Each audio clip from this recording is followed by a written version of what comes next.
Hello and welcome to Downtown Design's virtual talk. Today we are looking at the intersection of craft and contemporary design and where the two meet. My name is Catherine Belbin. I'm a design editor and writer based in Dubai. And today we have with us David Raffoul and Nicolas Moussallem, co-founders of David and Nicolas. Jennie Binchy from Binchy and Binchy Architecture, Roberto Palomba of Palomba Serafini Associati, and Sacha Walckhoff, designer, Christian Lacroix, Maison creative director. I think that we'd all agree that recently there's been quite a revival of craft and artisanal activity in contemporary design, and I think that especially here in the Middle East, that's been quite prominent. I guess a lot of it started from Lebanon, but I think in Dubai too, we've also had a lot of looking back at the past and how we can integrate it into the future. So maybe we could start with you, Jennie, seeing as you are the only lady amongst the panel. And maybe you could just talk to us about, how you feel, about this revival and what has led to the revival. Well, first of all, thank you, Catherine. It's a pleasure to meet you, and a pleasure and an honour to be on this panel. With such, some of my design heroes. So thank you ever so much. I'm really looking forward to this talk. I think from my side, I think as much of a resurgence as it is something where it's more like a redefinition. I think that with modern technology that we're using with digital fabrication, 3D printing, all the different filaments and additive and extractive that kind of digital fabrication, that's something that has become more accessible to designers, and so they feel that they have more of an access to actually making their own crafts and collaborating with suppliers and producers. So that's certainly something that I found, and I think that we have so much access to social media. We see so many designs every day. You go on Instagram and you're just constantly looking, and you're thinking, like, I think your mind is so sort of filled with design. It's how do you create, or how do you really hone down what is it that actually you want to do as a designer? And I think that this resurgence in craft and this technology and this accessibility gives you the option, or gives you, the access to be able to do that. So for example, we were looking at a villa project where we wanted to create some cladding. That was something that we wanted to use a laser technology with the stone, and we knew that if we just went down to the local factories that we have here, everybody's so excited and willing to collaborate with you, is that we could actually make a piece of this stone and then go to larger suppliers with it and see if it's something that they could create.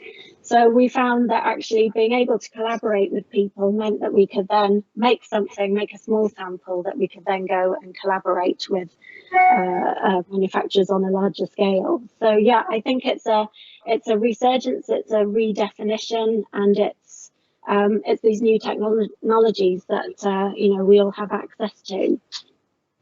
Right. And David, you're in Lebanon or in Paris? No, I'm in Milan. Milan. Oh, I'm so sorry.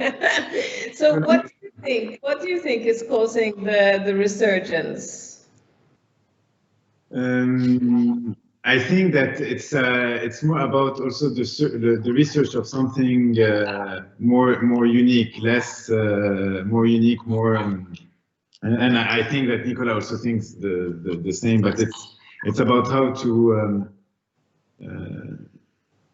like today, like Jen said, we've been seeing like too many things, too many products, too many too many things happening, especially with all this social media. You become like you become like completely saturated in your head. So what's the most important thing today is more maybe the process. Okay, from when you have a process, you have a story, you have something. So it's more than just a piece. Okay, even if I'm going to be also very direct. I think also that the functionality is very important as a product designer, and sometimes it's like good to have something that works perfectly and just add some a new value to your everyday life.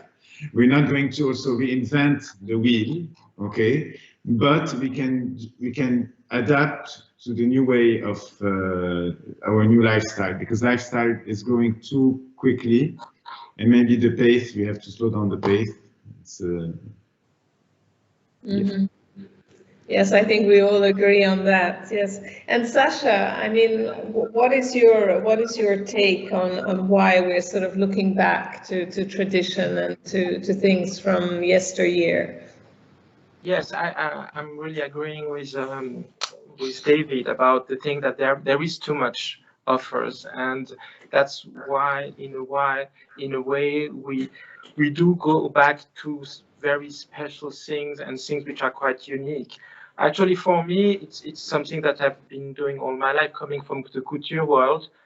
This is the way I'm always been like thinking of doing things really special and unique, and then little by little I came to something which was more about diffusion, but we have to find the right balance between specific pieces which are more for people, of course, who can afford them, because it's always more costful to do something with craft when craft is involved in it, and things which are easier to buy because they've been doing in a different way, in a more mass kind of way.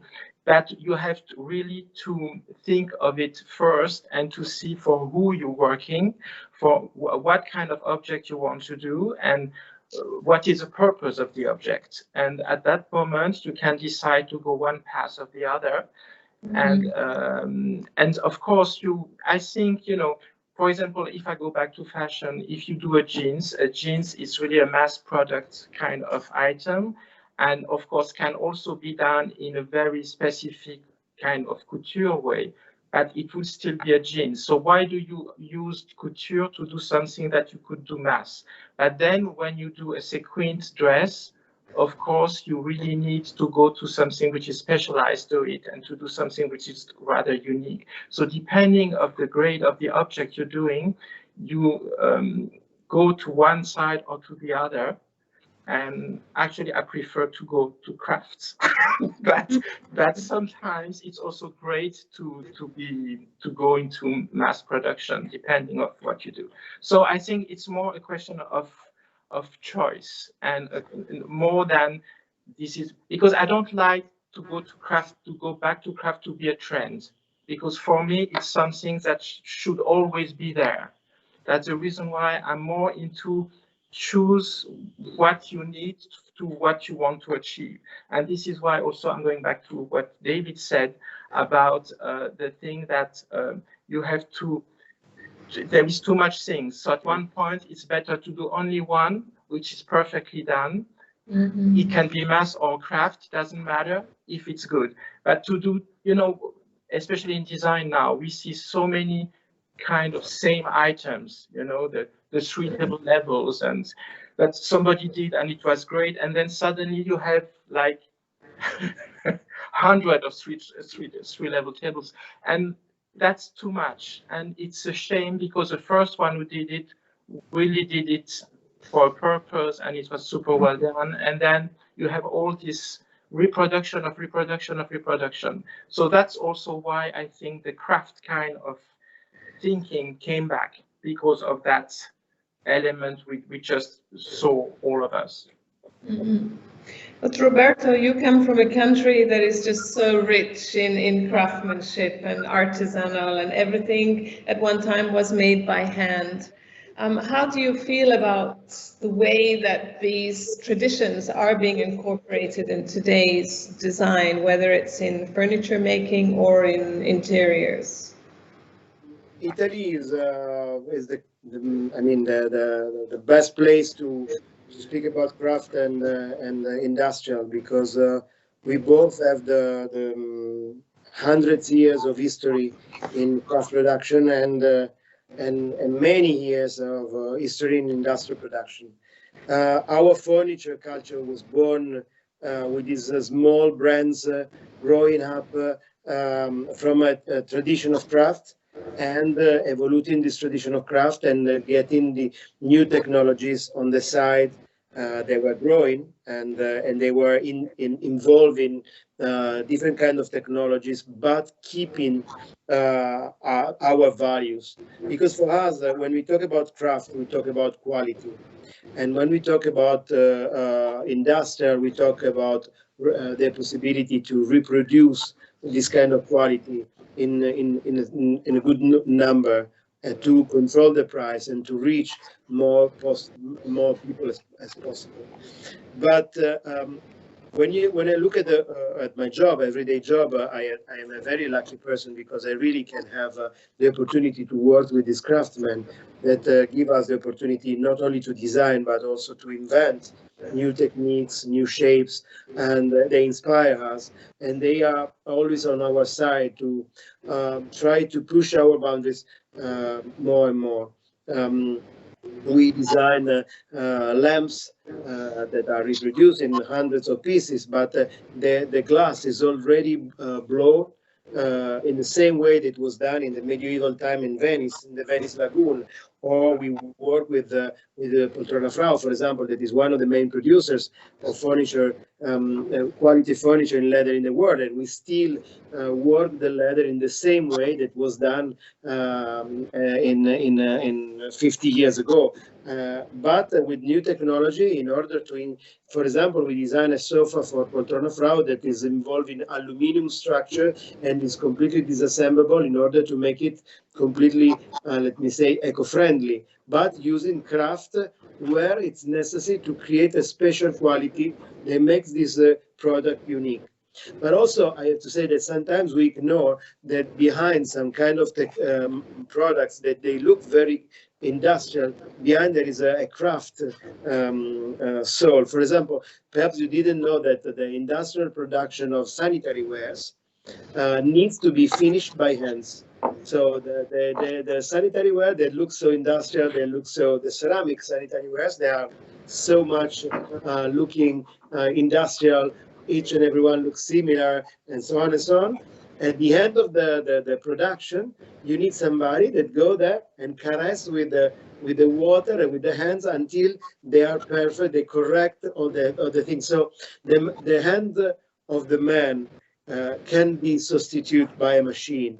And the same, when we produce the brass, the faucets, many of them, they have to be polished by a man that control, because the man has intelligent hands. We used to say that the intelligence of the craftsman is in the hands. So they feel, they use the senses in the same way they think. And this is very important for us, because when we are connected, we have the chance to be connected with these people. We have the chance to create products that are more and more valuable. They have a better value, and on the same time, they have the chance to be reproduced. So we don't have only for very few people, very few lucky people, but we can give this production to many people. I don't agree that there are too many products. I can say there are very few good ideas. That is perhaps the problem. Not the products. Yeah, but the products, you know, the products is not like politics. They are in the shops. You can buy it or not. You're not forced to buy. The problem when there are not ideas, not the problem. The problem when it's not because you can buy it or not, but when there is no reasons to buy something, this is a big problem. But there is too much production, and that's what we are also responsible of the state of the world, and there is too much production. That's for sure. So that's what the meaning of what I was saying when there is simply we don't have to buy it. Let's go to a big fair. You'll see that it's too much. Mm-hmm. I think already the lockdown period has made a lot of people reevaluate how much they need of anything, though, and I think that that's come through. We've got new values, I think. We've put new values to things, and I think even as we've seen a lot of people turning during this lockdown period, they're at home, they're starting to cook, they're starting to knit, to crochet, to do woodwork. All these traditional hobbies have also come to the forefront, and I think that must be having quite an influence on design. Jennie, you've recently launched a very interesting collection of tables where you've incorporated local Emirati sort of themes into them. What was the reason for this collection, and what was the inspiration? So our core business is really architecture, and but we were, architecture is a slow art. It takes a long time before your creation is actually built, and we really our philosophy in our company is that we design that is of its time and of its place. So we look at the past, we look at the history to define the future and where we're going sort of aesthetically. So we really wanted to create some pieces that embodied the symbology of our architectural language in a piece of art.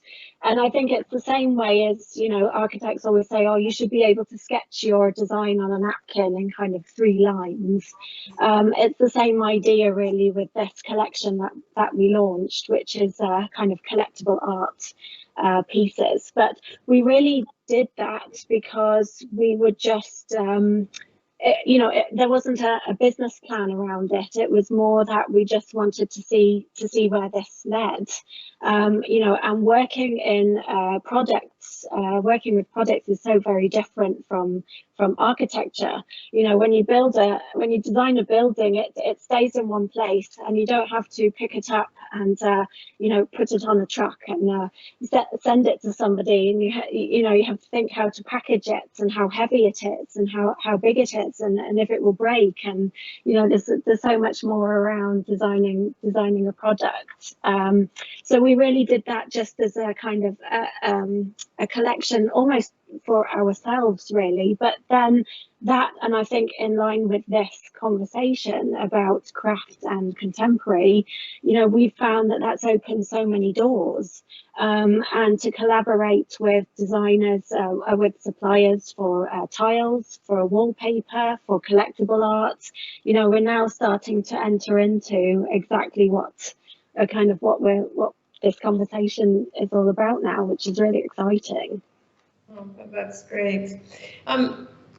Roberto, you work with a lot of very well-established Italian brands, very many traditional brands, and you have to give them a new twist. How do you go about this sort of collaboration between the old and the new? Because obviously you're designing for the new generation.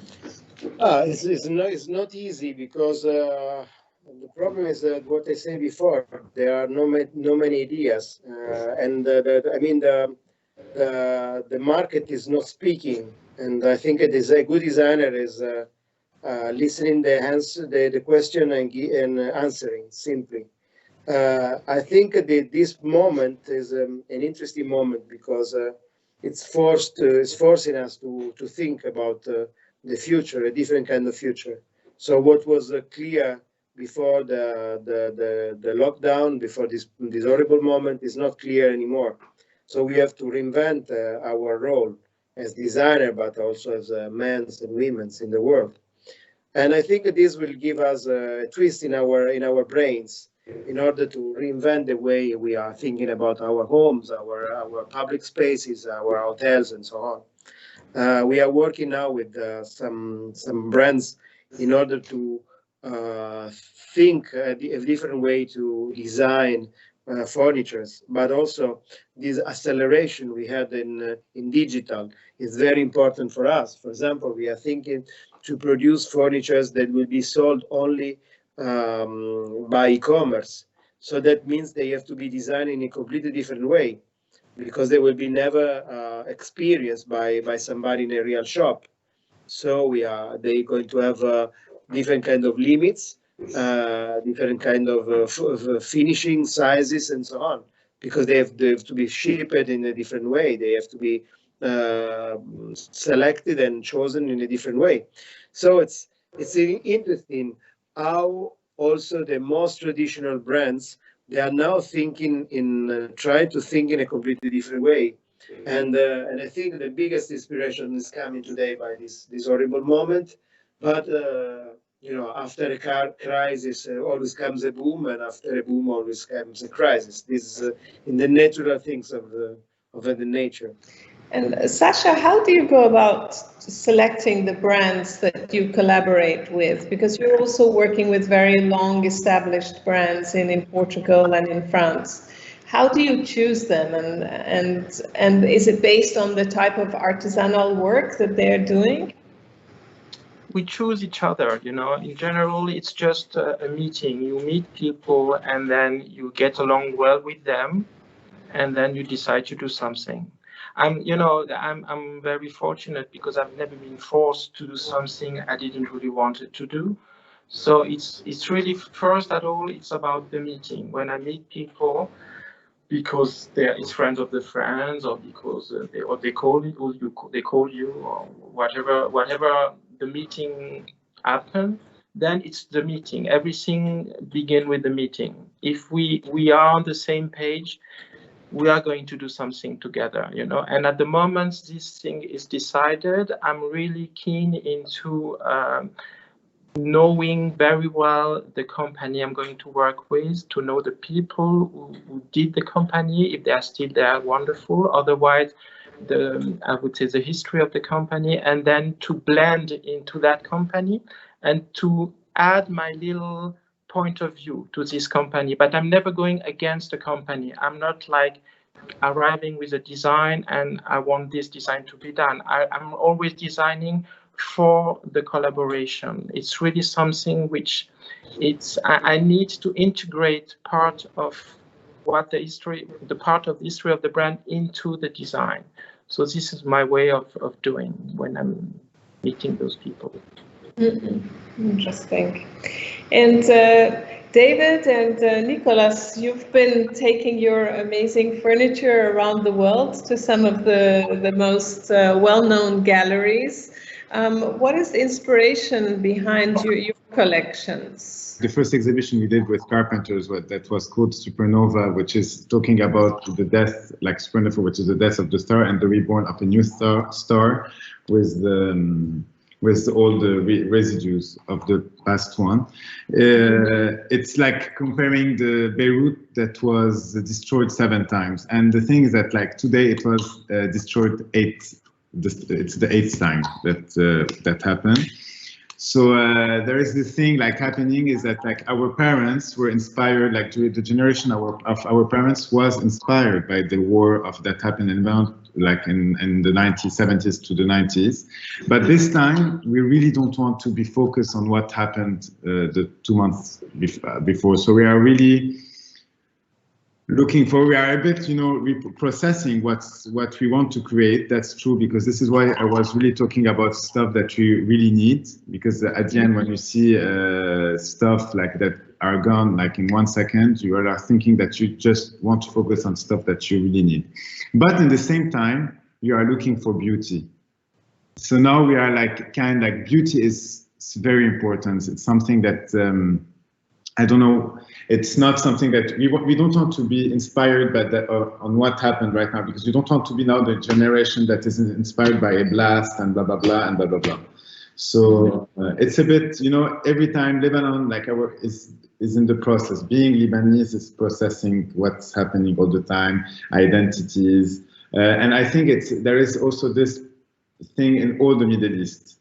Because the Middle East at the point was really like before, it was always like the Arab world was super powerful, like talking from Egypt to all the Levant. But after it was always wanted to be like this. There was this complex of Europe wanted to be like Europe, wanted to be like Italy, France, or like, all these things. So it's searching for a balance, I think. How craft culture enriches a world full of mass production design is quite obvious. But what does the contemporary design give back to centuries-old making traditions? I don't know how to answer this question, frankly speaking, because I think that today the job we are doing is very complex. Is a mix between design, communication, sociology, and in this moment we are. I'm working a lot, but I don't know why I'm working so much. I think we have to stop and say, okay, guys, there is something that is going to change, and I think we have to listen to the new generation. I look at the guys like David and Nicolas, and I think they have to work more than me in this moment, because perhaps they have a vision of the future that I miss completely. When I speak with my guys in the studio, I watch them, the way they move, they work. I'm watching a catalog, and they, in the same time, they see 200 sites.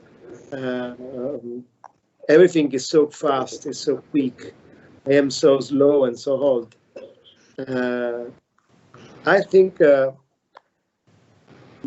can say about my personal contribution, about what I'm doing every day, and try to keep the quality, to evolve quality, and try to bring my experience, my I don't know how to say, my personal attitude in what I do. But in this moment, I'm very confused. I don't know what I'm going to do, and then after next year, perhaps I'm going to stop to work. Perhaps I don't know. But I think it's a strange moment that we have to consider really seriously. I don't want to be a production machine, but at the same time, I think that we need more products, but good products. We need things that create a changement, a real changement. We are only evolving today. We have to make a revolution. It's time for a revolution. We have to be revolutionary, and I'm too old to do this. I can be on the side of the young talents for help them, but they have to guide the revolution. I hope the young talents, the young designer, accept the challenge to be revolutionary, and perhaps they have to cut some heads, like it happened in France, and perhaps also my head will fall. But who cares? This is the law of the show must go on. And then we have to leave the show, go on. That's what I mean. And how do you feel about that, Sacha? Your question about what we're going to leave to the craft is just that we are keeping the craft alive, which is really something important, because if we stop to work with craftsman people, so you stop the workshops, and then you stop the knowledge will be lost. So I think that we're just passing it to the next generation, which is, I think, the best that we do, just to make the craft alive, still alive. So this is what we are doing. So I think it's a good job, not leaving the craft vanish, so just to keep it alive. And it's also what David and Nicolas have been doing since I know them. I know them for a long time, and they've been doing it all along. So I think that it's quite a very nice message of hope, because a new generation is already using the craft, and they are already going on with it. So I think that it won't stop. The human race will never stop. So no, I'm quite confident. Of course, it's a difficult moment, but good things will come out of it. Just the consciousness that we have to change. I think that I'm agreeing with everything that everyone's saying. I think what David was picking up on about feeling like what are the bare minimum things that you need, and also at the same time being sort of slightly obsessed with beauty or looking at beauty. I think that there are two things that is a common strain that I've sort of been seeing and feeling through this time. And I think that traditional crafts, you know, that's really what they were. If you were working with wood or you were working with you know, bamboo or whatever it might be, that you were really using the material in a way that the material wanted to be used. You weren't pushing it into being something that it isn't. You were talking to the materials, and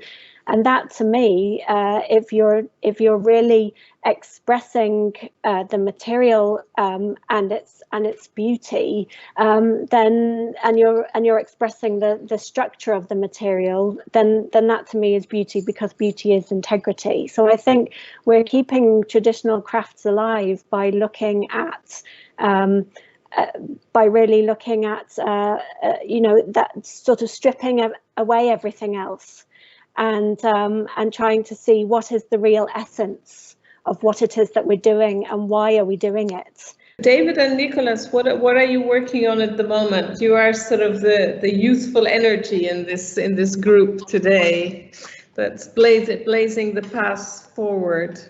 We have some, actually, but we're working on many things. Like it's a bit of, we are trying now to see what you have to do now in the next month, where if we have to stay, actually we will have to stay in Beirut. We have some project in the Middle East, okay? Some interiors like in Beirut.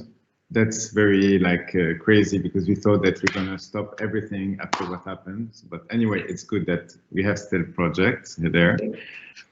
And we are working, we just finished to present a series of furniture for Pierre Frey, the French fabric brand. It was presented around 1 month ago. And we are thinking of new. We are more into creation now. We are creating, try to think of what new pieces we want to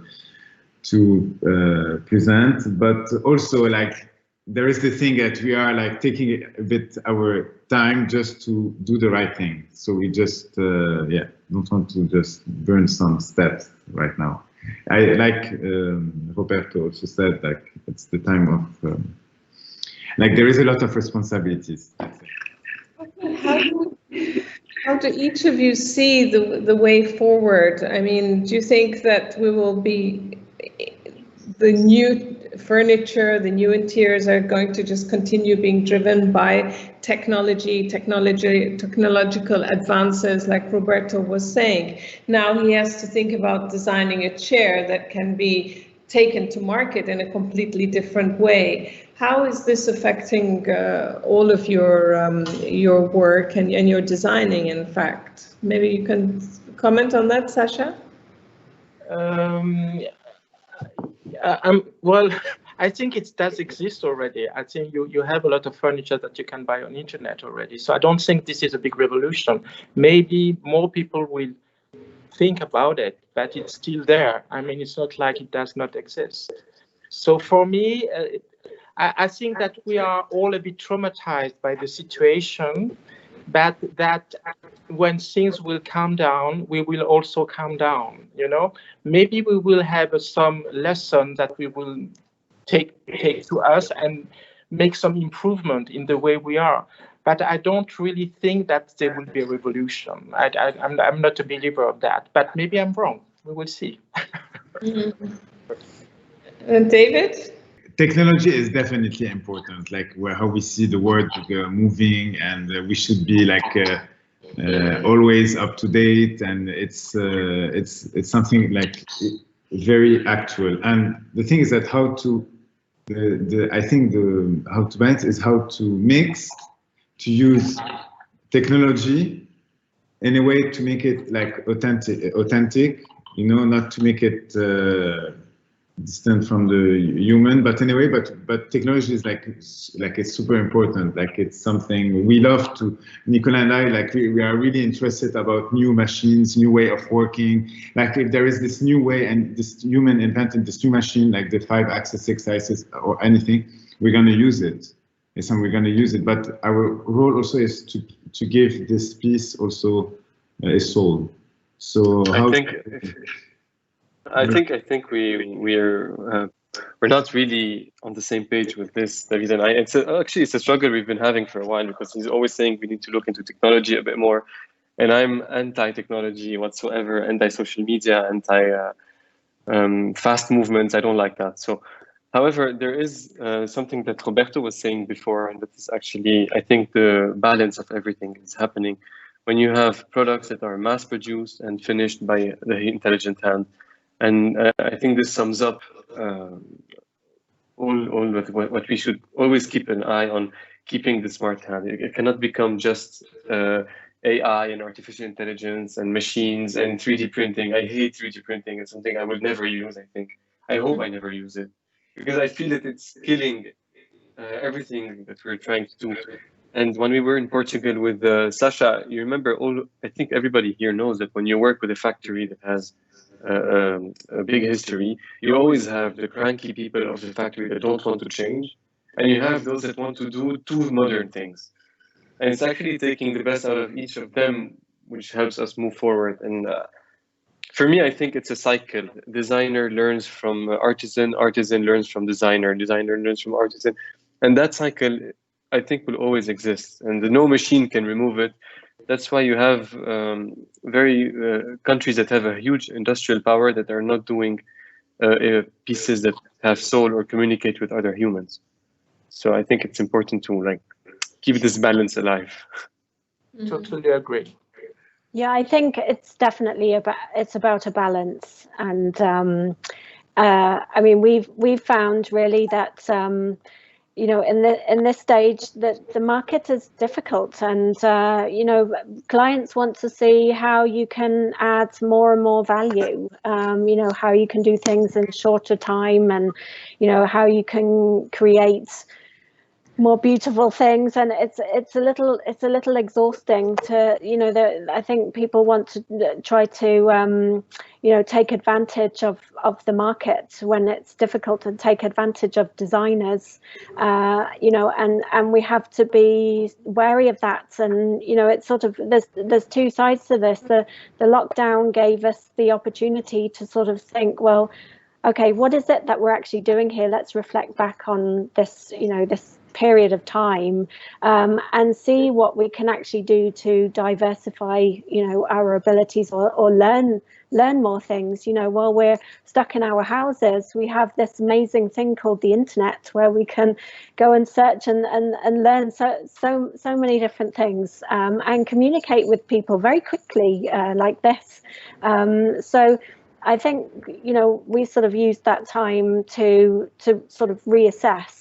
But now we have to be a little wary that, yeah, I think people are trying to take a little bit of advantage, and we need to make sure that we continue that balance of trying to see, well, where is this going? What can we do to help? Where can we improve in design?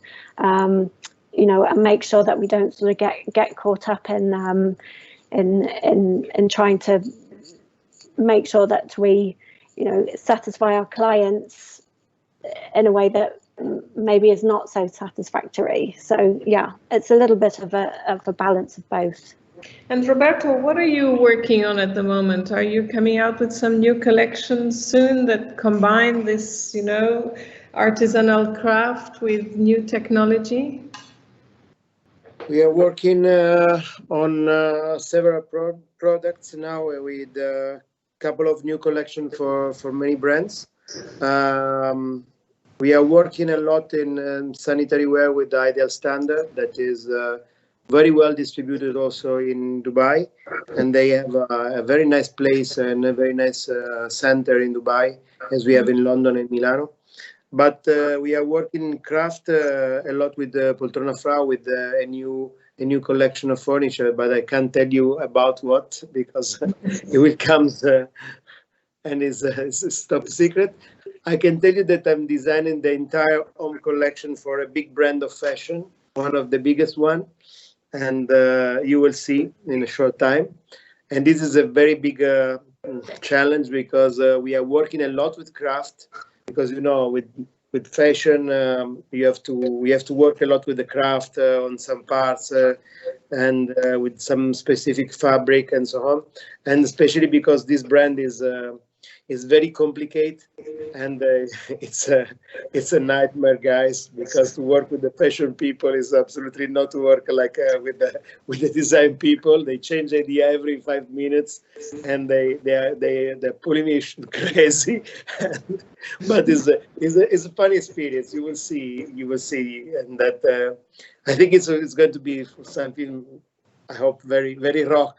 So perhaps you understood the brand I'm working for, and an Italian brand, very well known Italian brand, and but also we are working in design, architecture. We are working on some private houses, some hotels, and so on. So the studio is working very very much, and that's the reason why sometimes I feel this all on my head, and sometimes I say I have to stop.